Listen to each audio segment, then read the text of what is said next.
Josiane aimerait savoir, un cas qu'elle a rencontré, je pense que beaucoup de femmes rencontrent. En passant du temps plein au temps partiel, je me suis aperçue que je travaillais autant, mais seulement sur 3 jours. Voilà. Que faire?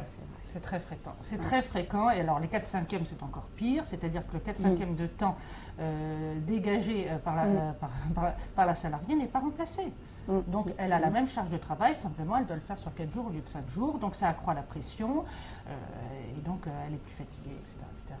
Et quelquefois, la rémunération est moindre, non? La rémunération est toujours moindre puisqu'elle est calculée à 4/5e de temps. Ben oui. Donc, c'est un piège. Parfois, le temps partiel, il faut bien le négocier avec son employeur.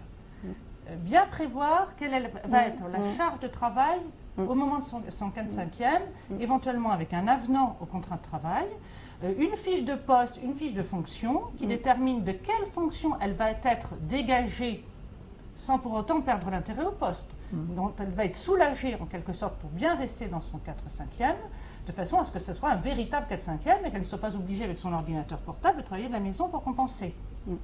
Ou alors de faire une amplitude horaire plus importante sur les 4 autres jours. Et je précise en ce qui concerne le temps partiel que ça ne peut pas être un frein à l'évolution professionnelle. Oui, c'est ce que j'allais dire. Voilà. C'est le risque. C'est le risque parce que c'est vécu par les entreprises, toujours à cause de ce problème de présence d'un surinvestissement qui est constamment demandé. C'est vécu comme un désengagement des femmes vis-à-vis de leur emploi, un désintérêt. Comme si parce qu'on avait un enfant et qu'on était investi dans sa vie familiale, on ne pouvait pas l'être tout autant dans sa vie professionnelle. Je crois qu'il n'y a que des hommes pour croire que nous ne sommes pas capables de faire 2 choses à la fois, parce qu'on y arrive assez bien. Et de ce fait-là, plus ou moins consciemment, il y a un frein qui est mis par les managers, enfin les supérieurs hiérarchiques, à l'évolution professionnelle de ces femmes-là.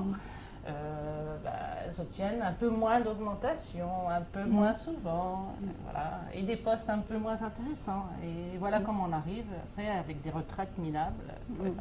C'est là où c'est important justement d'être visible aussi dans l'entreprise, de montrer son implication, d'informer de ce qu'on fait. Et aussi d'être aussi vigilante parce qu'elles sont au four et au moulin là. Et être vigilante sur le stress que ça génère. Oui, parce que finalement... Il y a aussi une culpabilité qui vient là en se disant au travail je ne suis pas complètement à 100%, à la maison je ne suis pas à 100%, et en fin de compte c'est pas c'est pas de tout repos, Non, alors que c'est le choix de nombreuses femmes.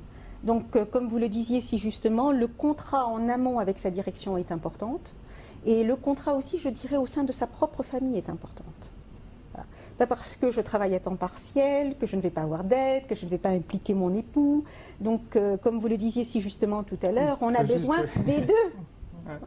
Alors, la définition de poste est très intéressante, Emmanuel. Par contre, pour les femmes cadres, c'est compliqué parce que justement, pour les cadres, c'est compliqué d'avoir une définition de poste assez précise. Il y a beaucoup de dossiers qui se rajoutent.